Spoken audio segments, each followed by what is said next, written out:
Let's speak to Chief Economist Volker Treier. Now, he works for the DIKH. This is an association for the Chamber of Commerce here in Berlin. Volker, there's so much talk about concern that Germany should be spending. You have a huge trade deficit, trade surplus, you're exporting, unemployment is going down. Why not focus on spurring growth in Europe instead of fiscal consolidation?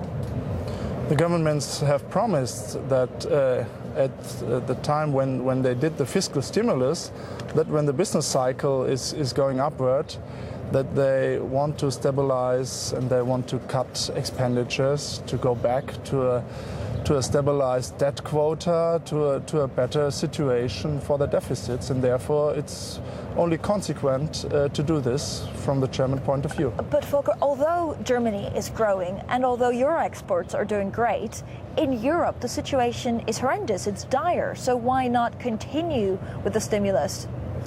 I would say we have to give the markets the sign that we take it very serious to stabilize the debt development, to give trust into the markets, that the governments are able to cut expenditures, that they are able to restrict the deficit situation. Therefore, it's the opposite. It's kind of fiscal stimulus to stabilize now the budget, and therefore we support what Mrs. Merkel and her Minister of Finance are doing right now. They want to cut expenditures, but they will do it tightly, slowly, and that is good. So do you think that it's actually legitimate to put growth on the spot and actually risk a double-dip recession to fiscally consolidate?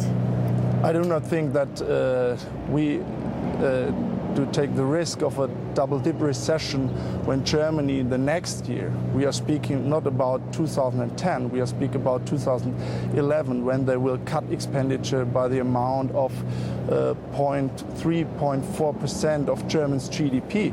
Look at the euro currency and the lower value of the currency. This will bring us itself more than 1.5 percentage growth plus. So therefore, this is no risk of the double dip. For Germany, but do you risk actually putting growth in Europe at risk?